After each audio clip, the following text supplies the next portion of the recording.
Perkenalkan, nama saya Nisa Zulkaida, NIM B1B1211008, Kelas A, Program Studi Manajemen, Fakultas Ekonomi dan Bisnis Universitas Halu Oleo tahun 2021. Di sini saya akan memenuhi tugas individu saya yang berjudul tentang penerimaan, pelatihan, dan evaluasi karyawan. Kunci dalam meraih kinerja perusahaan adalah sumber daya manusianya atau karyawannya. Oleh karena itu, kinerja sebuah perusahaan tergantung pada bagaimana cara mengelola sumber daya manusia. Manajemen sumber daya manusia meliputi merekrut karyawan, mengembangkan keterampilan mereka, dan mengevaluasi kinerja mereka. Kita masuk ke perencanaan sumber daya manusia. Perencanaan sumber daya manusia meliputi perencanaan untuk memenuhi kebutuhan perusahaan akan karyawan. Hal itu meliputi 3 tugas. 1. Meramalkan kebutuhan karyawan, 2. Menganalisis pekerjaan, dan 3. Perekrutan. Kita akan membahas satu persatu. 1. Meramalkan kebutuhan karyawan. Apabila kebutuhan karyawan dapat diramalkan sebelumnya, perusahaan memiliki lebih banyak waktu untuk memenuhi kebutuhan tersebut. Beberapa kebutuhan akan sumber daya manusia terjadi ketika karyawan pensiun atau mendapatkan pekerjaan di perusahaan lain. Jika perusahaan meramalkan kebutuhan sementara untuk meningkatkan produksi, sebaiknya menghindari penambahan karyawan baru, karena pada waktunya harus memberhentikannya. Yang kedua itu analisis pekerjaan. Analisis dilakukan untuk menentukan tugas-tugas dan persyaratan yang dibutuhkan untuk posisi tertentu. Adalah berkenan dengan menganalisis pekerjaan. Analisis pekerjaan mengizinkan pengawas dari posisi pekerjaan tersebut untuk mengembangkan spesifikasi pekerjaan dan deskripsi pekerjaan. Yang ketiga itu pengrekrutan. Perusahaan menggunakan berbagai macam bentuk pengrekrutan untuk memastikan pasokan calon pelamar dengan kualifikasi yang layak. Beberapa perusahaan memiliki manajer sumber daya manusia yang membantu setiap departemen tertentu merekrut calon untuk posisi yang kosong. Manajemen sumber daya manusia ini akan memeriksa file beberapa pelamar baru untuk mengirimkan surat lamarannya. Bahkan sebelum posisi tersebut kosong, untuk menentukan calon yang berpotensi untuk posisi tersebut, file ini biasanya dapat dibuat saat orang-orang menyerahkan surat lamarannya kepada perusahaan sepanjang waktu. Kita masuk ke perekrutan internasional versus perekrutan eksternal. Pada perekrutan internal, mencari tenaga kerja untuk mengisi kekosongan posisi dari seseorang yang telah bekerja di perusahaan. Perekrutan internasional akan sangat menguntungkan karena yang ada telah terlihat kemampuannya. Pada perekrutan eksternal adalah upaya untuk mengisi posisi dengan pelamar dari luar perusahaan. Banyak perusahaan akan merekrut calon yang lebih berkualitas ketika menggunakan perekrutan eksternal, khususnya untuk beberapa spesialis posisi pekerjaan. Kita masuk ke penyaringan pelamar. Ada beberapa langkah dalam perekrutan yang digunakan untuk penyaringan pelamar pekerjaan.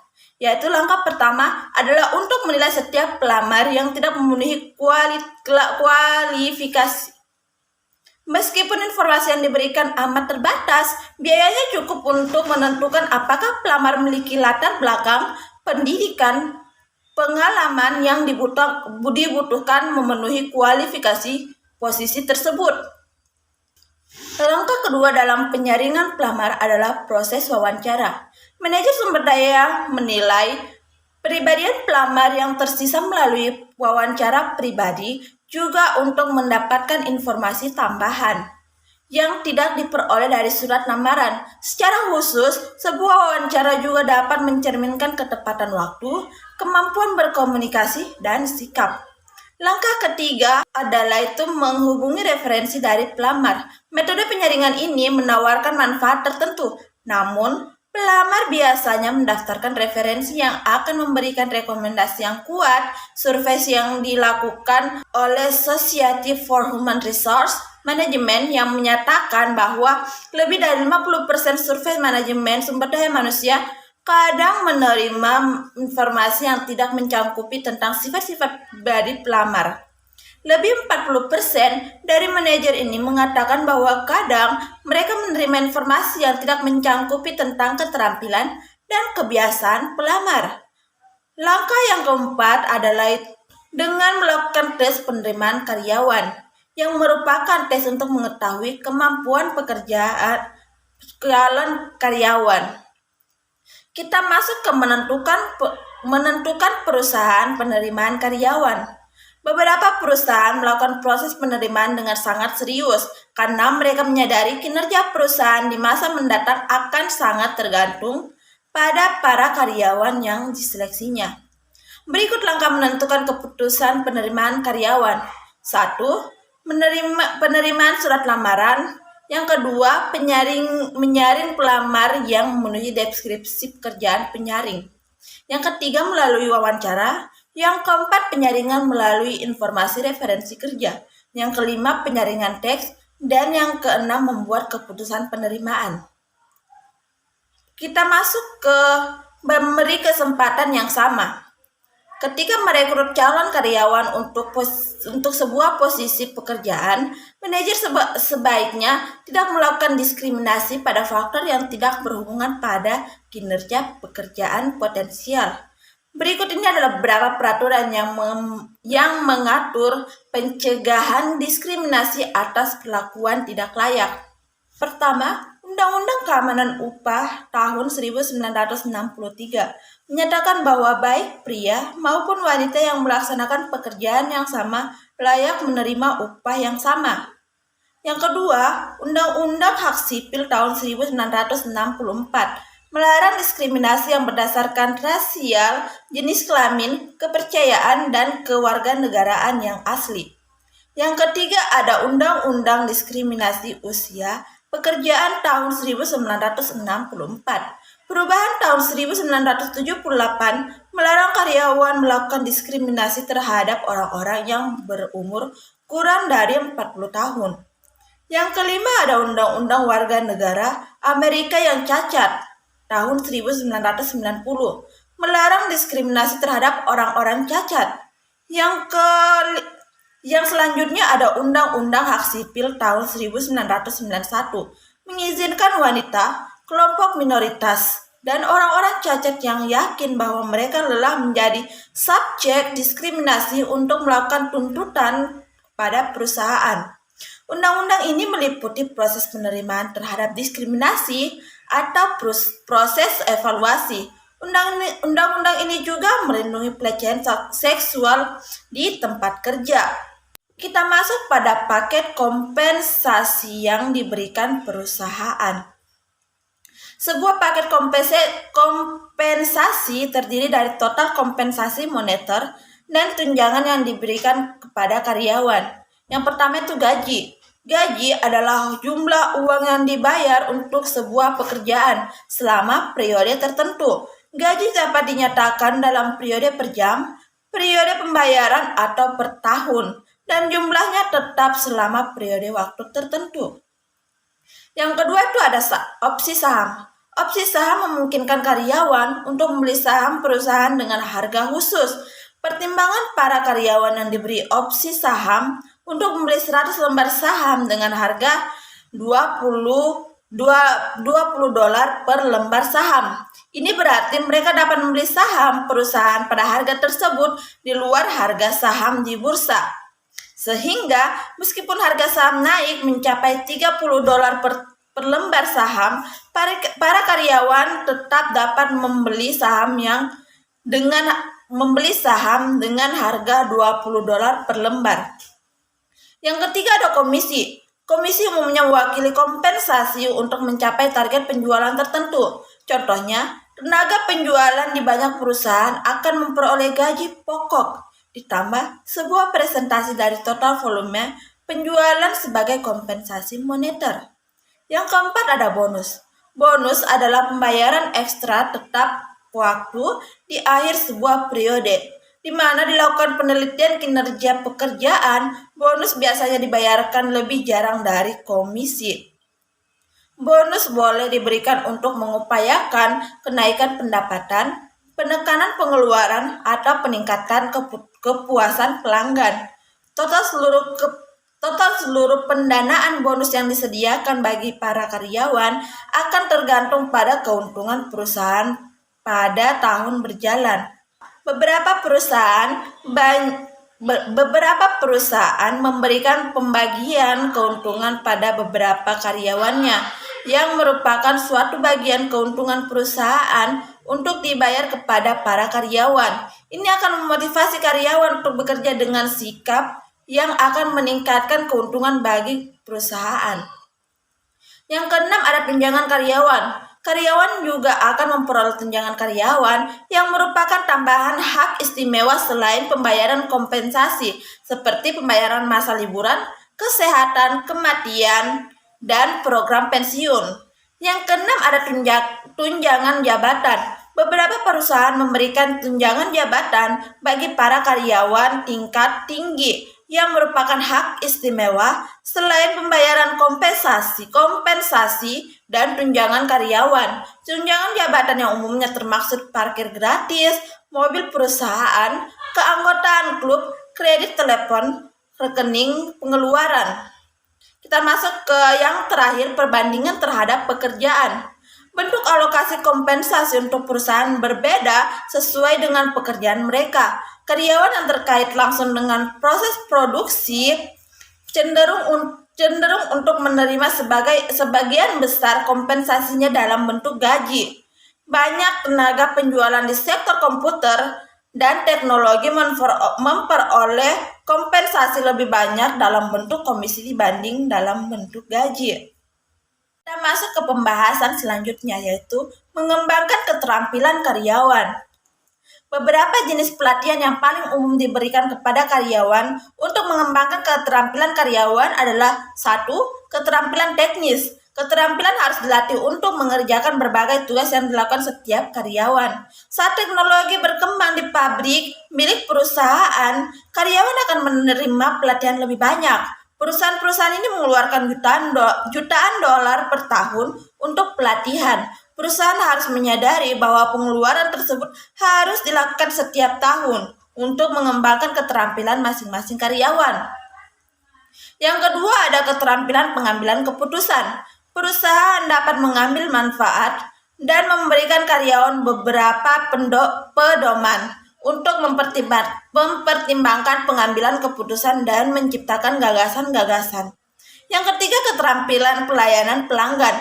Karyawan yang sering berhubungan dengan kebutuhan pelanggan harus memiliki keterampilan pelayanan pelanggan. Pelatihan itu dimaksud tidak hanya untuk menjamin kepuasan pelanggan, tetapi juga memberikan orientasi kepada karyawan yang akan memberikan kepuasan kepada mereka. Keterampilan pelayanan pelanggan juga sangat dibutuhkan oleh karyawan yang dipekerjakan oleh perusahaan untuk menjual produk atau menghadapi keluhan pelanggan. Yang keempat, ada keterampilan keamanan.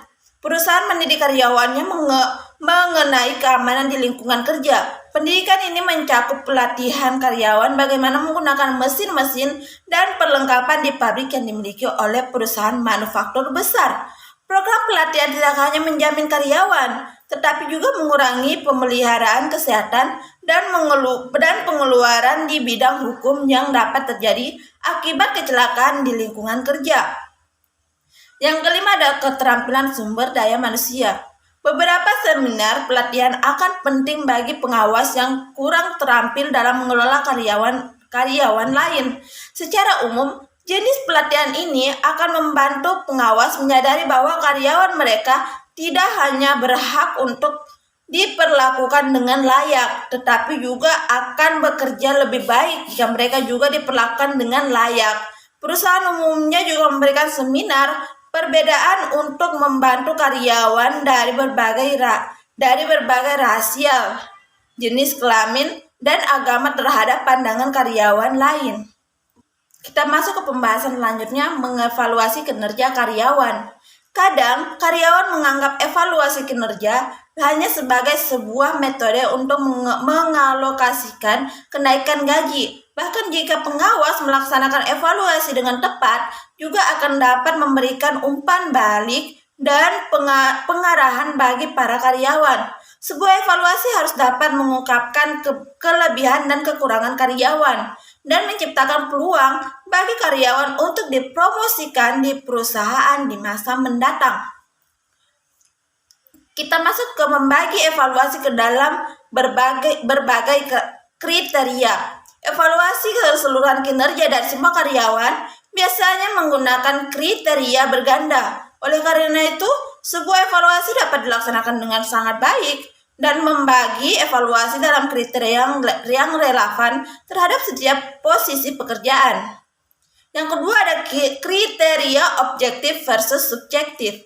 Beberapa kriteria bersifat objektif seperti suku cabai yang diproduksi per minggu, jumlah hari absen, presentasi melewati deadline, dan proporsi suku cabang yang cacat yang disebabkan oleh kesalahan karyawan. Kualitas pekerjaan tidak selalu dapat diukur dengan suku cabang yang cacat karena banyak pekerjaan tidak difokuskan hanya memproduksi satu produk. Demikian pula kemampuan karyawan untuk membantu karyawan lain adalah salah satu ukuran yang bersifat subjektif. Yang kita masuk ke menggunakan formulir evaluasi kinerja. Pengawas biasanya harus mengisi formulir evaluasi kinerja di setiap tahun. Ketika pengawas melakukan penilaian kinerja karyawan, umumnya mereka mengklasifikasikan ke dalam satu dari beberapa kategori seperti hari biasa, di atas rata-rata, rata-rata, di bawah rata-rata, dan buruk. Serangkaian kriteria dapat lebih spesifik lagi untuk pekerjaan tertentu di dalam perusahaan. Kita masuk ke menentukan bobot kriteria. Nilai seorang karyawan untuk semua kriteria yang relevan dapat dikombinasikan untuk menentukan tingkat kinerja keseluruhan karyawan. Beberapa perusahaan menggunakan sistem pembobotan yang mengukur berat dan nilai kriteria yang digunakan untuk mengevaluasi karyawan. Perbedaan kriteria harus dinilai secara terpisah karena beberapa penugasan karyawan akan dianggap lebih penting dari yang lain. Kita masuk ke langkah-langkah evaluasi kinerja yang tepat. Perusahaan boleh mengikuti langkah khusus untuk mendemonstrasikan keadilan bagi para karyawan dan juga memenuhi panduan hukum dalam mengenali hak-hak karyawan. Yang pertama, para pengawas harus mengkomunikasikan tanggung jawab pekerjaan kepada karyawan saat mereka dipekerjakan. Pengawas juga harus mengomunikasikan setiap perubahan daftar tanggung jawab pekerjaan setiap waktu. Komunikasi ini dapat dilakukan secara lisan, tetapi tetap harus selalu didukung oleh sebuah surat untuk karyawan. Yang kedua, ketika pengawas mengetahui bahwa karyawan memiliki kekurangan, mereka harus menginformasikannya kepada karyawan. Komunikasi ini terjadi dalam bentuk penilaian standar periodik. Pengawas boleh memilih untuk menginformasikan segera kepada karyawan tentang kekurangan tersebut. Yang ketiga adalah pengawas harus menggunakan konsistensi saat melaksanakan evaluasi kinerja pada sebuah karyawan. Dengan demikian, dua karyawan yang memiliki kekurangan yang sama harus diperlakukan dalam proses yang sama. Banyak pengawas yang memilih mengkomunikasikan kekurangan hanya kepada karyawan yang bersedia menerima kritik, bahkan hanya akan adil jika diperlakukan kekurangan dengan sama di antara karyawan. Kita masuk ke tindakan sehubungan dengan evaluasi kinerja.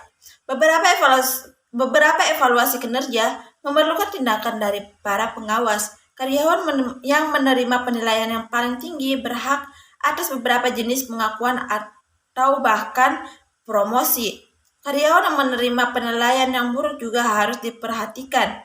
Pengawas harus mengemukakan alasan kinerja yang buruk. Jika pengawas memberi penilaian buruk pada karyawan, mereka harus memutuskan apakah akan melakukan tindakan lanjut jika langsung kekurangan karyawan yang harus diperbaiki. Namun jika karyawan sudah menyadari kekurangan mereka sebelum periode penilaian, mungkin mereka tidak dapat atau tidak mau memperbaikinya. Selanjutnya, kita membahas tentang menghadapi tuntutan hukum karyawan yang dikeluarkan. Beberapa tuntutan hukum berpendapat karyawan yang dipecat tidak terima proses yang seharusnya. Keluhan diskriminasi pertama diajukan kepada Equal Employment Opportunity Commission yang bertanggung jawab melaksanakan undang-undang diskriminasi.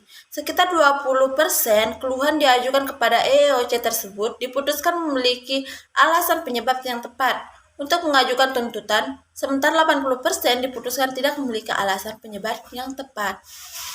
Kita masuk ke evaluasi pengawasan oleh karyawan. Beberapa perusahaan mengizinkan karyawan untuk mengevaluasi pengawas mereka.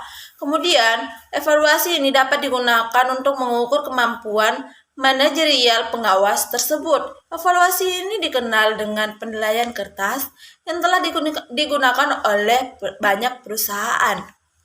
Kita masuk ke serikat pekerjaan. Suatu serikat pekerjaan dibentuk untuk mewakili pandangan, kebutuhan, dan kepentingan pekerja. Serikat pekerja dapat mencoba untuk mengenali kebutuhan para pekerjanya dan kemudian melakukan negosiasi dengan manajemen perusahaan untuk memenuhi kebutuhan tersebut.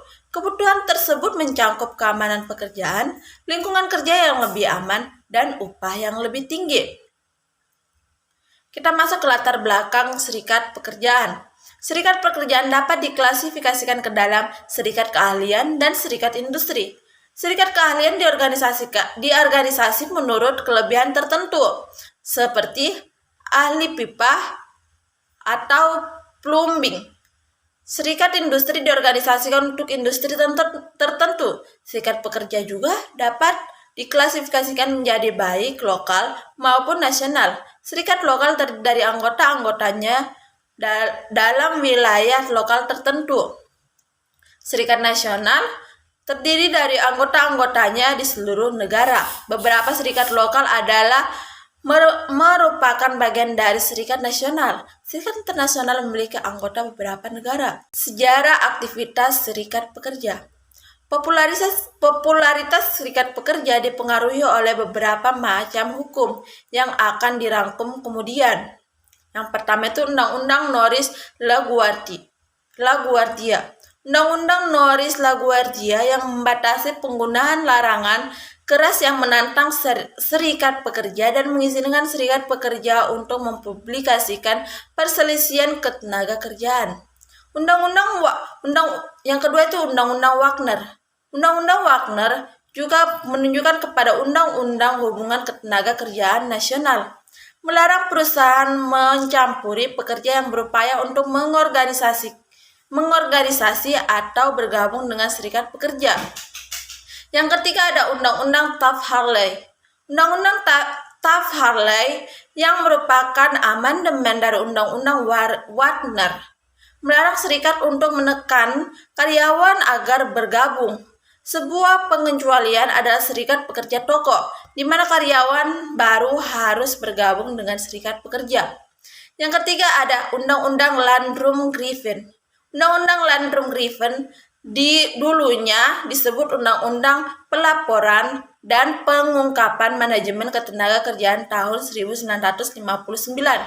Undang-undang ini mengharuskan serikat pekerja untuk memspesifikasikan pada peraturan rumah tangganya sendiri terhadap persyaratan keanggotaan, hak, dan prosedur negatif kolektif.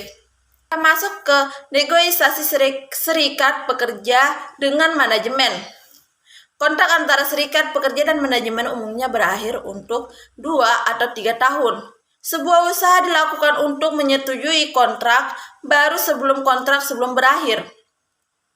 Ketika serikat pekerja dan manajemen bertemu untuk menegosiasikan kontrak baru, permasalahan yang lebih penting yang harus dibahas mencakupi 1. Gaji, 2. Keamanan pekerjaan, 3. Hak-hak manajemen, yang keempat prosedur keluhan. Kita masuk ke konflik antar serikat pekerja dengan manajemen. Serikat pekerja menggunakan berbagai metode untuk menegosiasikan yang lebih besar. Pekerja akan mencoba untuk menekan manajemen dengan unjuk rasa atau berjalan dengan sekitar gedung perusahaan dengan memasang spanduk berisi tuntutan atau kondisi kerja yang buruk. Biasanya pekerja itu melakukan pemogokan kerja. Metode terorganisasi yang lebih dramatis adalah pemogokan. Dampak dari pada perusahaan tergantung pada kemampuan pekerja untuk melakukan operasional selama pemogokan berlangsung. Kita masuk ke tahap ketanggapan manajemen terhadap pemogokan. Manajemen akan menanggapi tekanan serikat pekerja dengan memperoleh tekanan keras yang merupakan perintah pengadilan untuk mencegah serikat pekerja dari tekanan tertentu seperti unjuk rasa.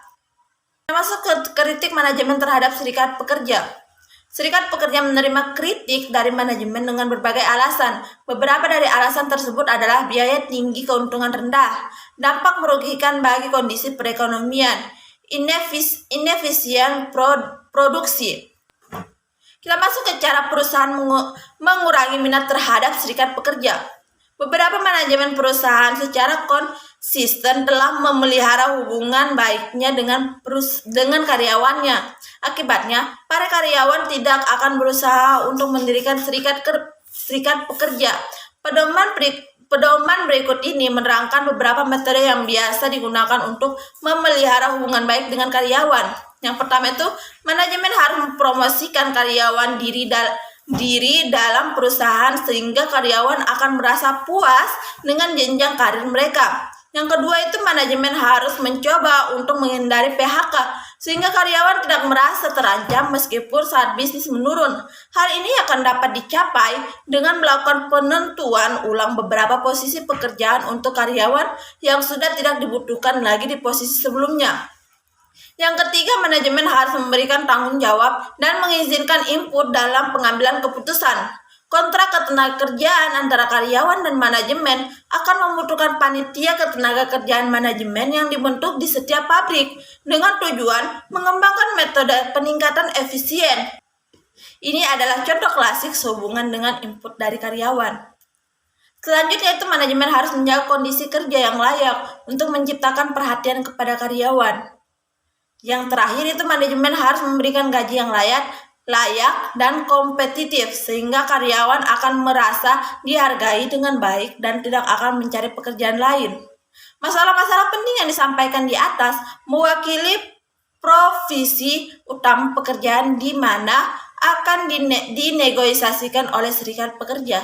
Jika perusahaan memelihara provisi-provisi ini dengan baik, pekerja tidak akan perlu mengorganisasikan serikat pekerja. Demikian dari materi yang saya sampaikan. Lebih dan kurangnya mohon dimaafkan. Assalamualaikum warahmatullahi wabarakatuh.